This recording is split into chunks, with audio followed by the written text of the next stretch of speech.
नमस्कार BP news में आप सभी दोस्तों का एक बार फिर से बहुत बहुत स्वागत है। दोस्तों इस वक्त की जो बड़ी खबर निकल के आ रही है, हम आपको बता दें बनारस से फिर से निकल के आ रही है। तेज बहादुर से रिलेटेड ही निकल के आ रही है। तेज बहादुर यादव को जबरदस्त समर्थन मिलता हुआ दिखाई दे रहा है सभी राजनीतिक दलों का। और बात करें हम बॉलीवुड का या फिर सेना के जवानों का, जी हाँ दरअसल दोस्तों हम आपको बताएंगे आगे पूरी खबर, लेकिन एक एक करके हम जानते हैं कि क्या है बड़ी खबर निकल के आ रही है। पहली ये जो खबर निकल के आ रही है दोस्तों, यह बर्खास्त जवान तेज बहादुर का जबरदस्त आरोप भारतीय जनता पार्टी पर लगा दिया। उन्होंने कहा है कि वाराणसी से चुनाव न लड़ने पर बीजेपी ने दिया था 50 करोड़ का ऑफर। जी हां, दरअसल बीएसएफ के बर्खास्त जवान तेज बहादुर यादव ने गुरुवार को वाराणसी में बीजेपी पर सनसनीखेज आरोप लगाया है। उन्होंने कहा है कि बीजेपी के लोगों ने वाराणसी से चुनाव न लड़ने के लिए 50 करोड़ का ऑफर दे दिया है और दबाव भी बनाया था।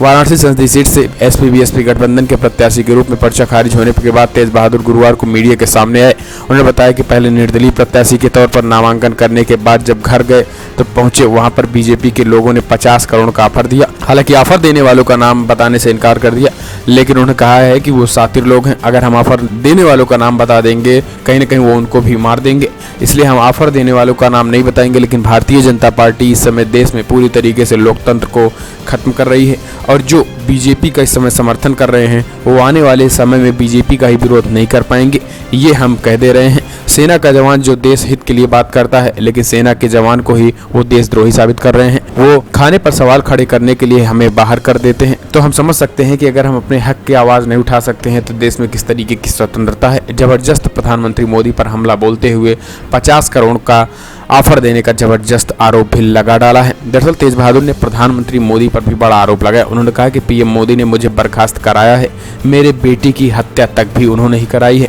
उसकी जांच अगर सीबीआई हो तो कहीं ना कहीं बीजेपी के बड़े बड़े नेता भी फंसेंगे। बेटी की मौत के समय पीएम मोदी के खिलाफ चुनाव लड़ने की प्रतिज्ञा कर डाली थी। नामांकन खारिज हो जाने के बाद ही समाजवादी पार्टी उम्मीदवार शालिनी यादव के समर्थन में पीएम मोदी के खिलाफ प्रचार करेंगे।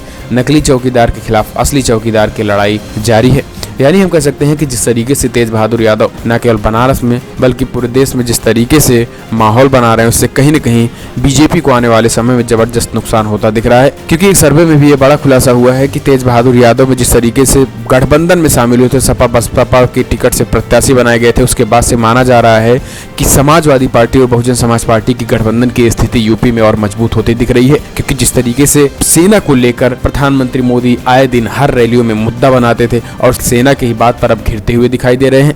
यही कारण है कि अब सेना को लेकर बीएसएफ जवान, पूर्व बीएसएफ जवान तेज बहादुर के समर्थन में जबरदस्त सेना भी खड़ी हो गई है, बॉलीवुड भी खड़ा हो गया है और बीजेपी के अंदर से ही आवाज उठने लगी है। जी हाँ, दरअसल दोस्तों हम आपको बता दें कि बॉलीवुड से भी तेज बहादुर यादव पर जबरदस्त समर्थन मिल रहा है। दरअसल पीएम नरेंद्र मोदी के खिलाफ वाराणसी से चुनाव लड़ने के लिए तैयार बीएसएफ से बर्खास्त तेज बहादुर सिंह के नामांकन पत्र रद्द होने के बाद अब बॉलीवुड से बड़ी आवाज उठने लगी है। तेज बहादुर का नामांकन पत्र खारिज होने के बाद आम जनता, राजनेता से लेकर बॉलीवुड सेलेब्स तक अपना रिएक्शन सोशल मीडिया पर जाहिर कर रहे हैं।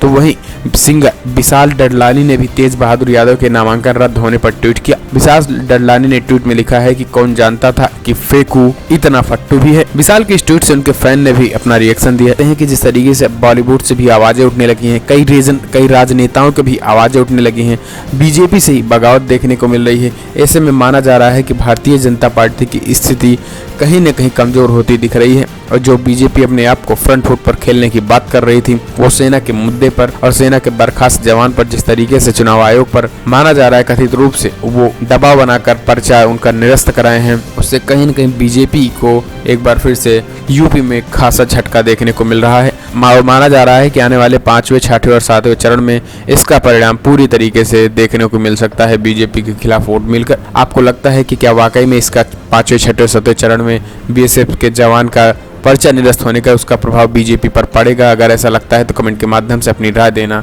ना भूलें। इसके साथ ही जहां दोस्तों आम जनता, बॉलीवुड और आम नेता का आवाज तेज बहादुर यादव के पक्ष में उठ रहा है, तो वहीं अब बीजेपी से भी आवाजें उठने लगी हैं। बीजेपी के सहयोगी दल सुहेलदेव समाज पार्टी के राष्ट्रीय अध्यक्ष, बीजेपी से यूपी सरकार में कैबिनेट मंत्री ओम प्रकाश राजभर ने भी तेज बहादुर को लेकर मोदी सरकार, योगी सरकार पर जबरदस्त निशाना साधा है। उन्होंने कहा है कि जब सेना को लेकर मोदी सरकार राजनीति करती है और एक सेना को ही वो झेल नहीं पाती है।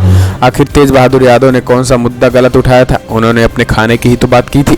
उसको लेकर क्या किसी को बर्खास्त कर देना चाहिए? ये बीजेपी की पूरी तरीके से छुछलाहट नजर आ रही है। साथ ही उन्होंने अमित शाह पर बड़ा ही गंभीर आरोप लगा दिया। उन्होंने कहा है कि अमित शाह हमें खरीदने की कोशिश कर रहे हैं, योगी हमें धमकाने की कोशिश कर रहे हैं, अमित शाह हमें धमकाने की कोशिश कर रहे हैं। उन्होंने कहा है कि अगर हम बीजेपी का समर्थन इस लोकसभा चुनाव में नहीं करते हैं तो हम उनको बर्बाद कर देंगे। साथ ही ओम प्रकाश राजभर ने अमित शाह पर भी जबरदस्त गंभीर आरोप लगाए। उन्होंने कहा है कि अमित शाह हमें धमकी देते हैं कि वो हमें बर्बाद कर देंगे, योगी हमें धमकी देते हैं कि वो हमें जेल में डाल देंगे, योगी और मोदी पूरी तरीके से लगातार हमें धमकी दे रहे हैं बर्बाद करने की। अमित शाह कहते हैं कि अगर तुम बीजेपी का समर्थन इस लोकसभा चुनाव में नहीं करते हो तो हम तुम्हें बर्बाद कर देंगे। जी हां, दरअसल गुरुवार को बीजेपी से लोकसभा चुनाव में तालमेल न होने के नाते बीजेपी अध्यक्ष अमित शाह और सीएम योगी आदित्यनाथ जमकर ओम प्रकाश राजभर से और चंदौली से सुहेलदेव भारतीय समाज पार्टी के प्रत्याशी राम गोविंद प्रजापति के समर्थन में आजगरा विधानसभा क्षेत्र के मुनरी में आयोजित जनसभा में पार्टी के राष्ट्रीय अध्यक्ष ओम प्रकाश राजभर ने सीएम आदित्यनाथ को और अमित शाह पर जमकर निशाना साधा। जनसभा को संबोधित करते हुए उन्होंने कहा है कि अमित शाह ने चुनाव के पहले फरवरी से मुझसे कहा था कि बीजेपी में विलय कर जाओ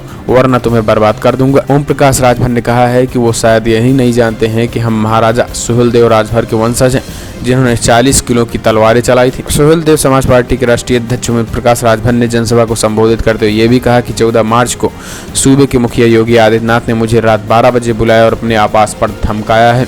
यानी हम कह सकते हैं कि लगातार बीजेपी के समर्थक हों या फिर बीजेपी समर्थित पार्टी हो, लगातार मोदी सरकार योगी सरकार का हाथ साथ छोड़ रही है। और यही कारण है इस बार भी यूपी में जबरदस्त, क्योंकि जो नेता विधानसभा चुनाव में जिनके साथ थे अब 2019 के इस लोकसभा चुनाव में उनसे अलग हो गए हैं, इसलिए ये डगर आसान होती फिलहाल नहीं दिखाई दे रही है। इसे माना जा रहा है कि ओम प्रकाश राजभर की ये बगावत बीजेपी को कहीं न कहीं 2019 के इस लोकसभा चुनाव में बड़ा घाटा पहुंचा सकती है। अगली जो बड़ी खबर निकल के आ रही दोस्तों ये है कि चुनाव आयोग की टीम ने मारा है छापा, इलाहाबाद की भारतीय जनता पार्टी के प्रत्याशी रीता बहुगुणा जोशी की मुश्किलें बढ़ सकती है। दरअसल रीता बहुगुणा चुनाव आयोग की रडार पर आ गई हैं। बीते कुछ दिनों से एक्शन में आए चुनाव आयोग की टीम एक एम्बुलेंस से बीजेपी कैंडिडेट के चुनाव पर्चे बरामद किए हैं। टीम के छापे में ये सामग्री रायबरेली से बरामद हुई है। टीम के सदस्य ने बताया है कि यहाँ प्रचार सामग्री प्रयागराज भेजी जा रही है। चुनाव आयोग के फ्लाइंग स्क्वाड के प्रभारी नीरज रंजन ने बताया कि एम्बुलेंस प्रयागराज जा रही थी। टीम रायबरेली के बछरावा कस्बे में चुनाव आयोग की टीम गाड़ियों की तलाशी ले रहे थे। इस दौरान एम्बुलेंस को रोककर तलाशी ली गई तो अंदर नजारा देखकर टीम भी सन्न रह गई। गाड़ी में प्रयागराज से भाजपा के लोकसभा प्रत्याशी रीता बहुगुणा जोशी के प्रचार से संबंधित सामग्री थी। वहीं दूसरी तरफ इस बार बीजेपी की तरफ से इस बारे में कोई भी प्रतिक्रिया नहीं आई है, लेकिन माना जा रहा है कि चुनाव आयोग कुछ बड़ा एक्शन ले सकता है। अगली जो बड़ी खबर निकल के आ रही दोस्तों कि एक चुनाव आयोग ने पीएम मोदी पर जबरदस्त गंभीर आरोप लगा दिए हैं। जी हां, दरअसल दोस्तों लगातार जिस तरीके से पीएम मोदी सेना को लेकर राजनीति कर रहे थे, जबकि सेना को लेकर चुनाव आयोग ने पहले ही कह दिया था कि सेना की बात नहीं की जाएगी, बावजूद इसके पीएम मोदी लगातार सेना को लेकर बातें कर रहे थे और सेना के नाम पर वोट मांग रहे थे। उसको लेकर चुनाव आयोग ने तो मोदी को क्लीन चिट दे दी थी, लेकिन अब चुनाव आयोग से ही बगावत के सुर निकलते हुए दिखाई दे रहे हैं और एक चुनाव आयोग के एक अधिकारी ने पीएम मोदी को क्लीन चिट देने से इनकार कर दिया और उन्होंने कहा कि उन्होंने साफ साफ चुनाव आयोग की आचार संहिता का उल्लंघन किया। जी हाँ, दरअसल दोस्तों हम आपको बता दें कि प्रधानमंत्री मोदी बीते दिनों चुनाव प्रचार के दौरान आदर्श आचार संहिता उल्लंघन के आरोप लगे थे। हाल ही में चुनाव आयोग ने उन पर सुनवाई की और उनमें से 3 मामलों पर पीएम मोदी को क्लीन चिट लगातार दे दी। हालांकि 3 में से 2 मामले में क्लीन चिट देने का फैसला एक मत से नहीं हुआ और एक चुनाव आयोग ने पीएम मोदी को क्लीन चिट देने का विरोध कर दिया। लेकिन आखिरकार बहुमत के आधार पर प्रधानमंत्री को क्लीन चिट तो मिल गई, लेकिन जो व्यक्ति विरोध कर रहा है, जो अधिकारी विरोध कर रहा था, उन्होंने साफ साफ पीएम मोदी पर निशाना साधा और उन्होंने कहा है कि पीएम मोदी ने चुनाव आयोग की आचार संहिता का उल्लंघन किया है, बावजूद उसको उनको क्लीन चिट दी गई है। ये कहीं से भी जायज नहीं है।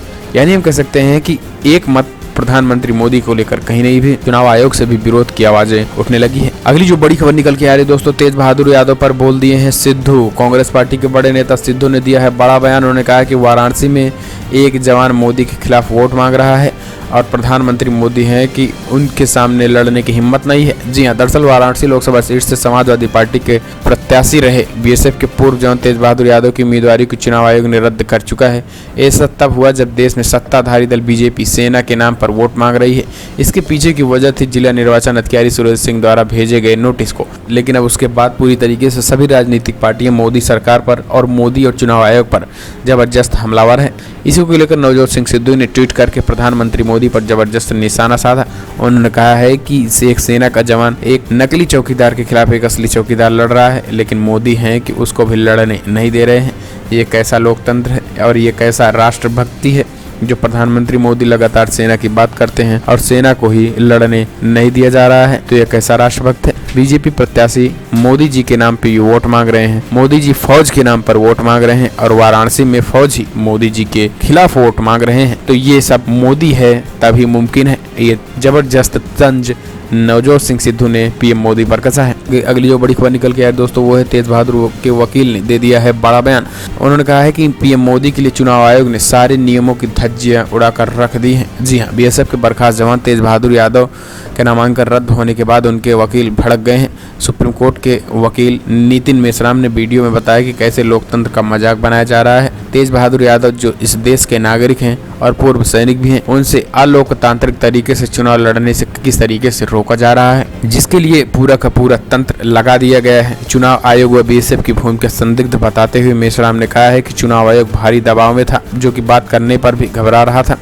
चुनाव आयोग के अधिकारियों के अलावा बीएसएफ भी एक जवान को रोकने के लिए लगा दिया गया है। उन्होंने आगे कहा कि चुनाव आयोग ने स्वतंत्र तरीके से काम नहीं किया है, वो नरेंद्र मोदी के लिए ये सब कुछ कर रहे हैं कि वो बेहद सा है। फिलहाल आज की बड़ी खबरों में दोस्तों इतना ही। वीडियो पसंद आया तो लाइक करें, शेयर करें, कमेंट के माध्यम से अपनी राय देना ना भूलें कि आप क्या सोचते हैं। जिस तरीके से तेज बहादुर यादव ने 50 करोड़ रुपए का एक बड़ा आरोप बीजेपी पर लगा दिया है, क्या आपको लगता है कि बीजेपी ऐसा कर सकती है? अगर हाँ तो कमेंट के माध्यम से अपनी राय देना ना भूलें। साथ ही जिस तरीके से तेज बहादुर यादव को लेकर बॉलीवुड हो, बीजेपी हो, विपक्षी हो, सब तेज बहादुर पक्ष में खड़े हो रहे हैं, आप कमेंट के माध्यम से क्या कहेंगे अपनी राय देना ना भूलें। साथ ही 2019 के इस लोकसभा चुनाव में अगर आप बदलाव देखते हैं तो इस वीडियो को दिल से लाइक करें, चैनल को सब्सक्राइब करना ना भूलें।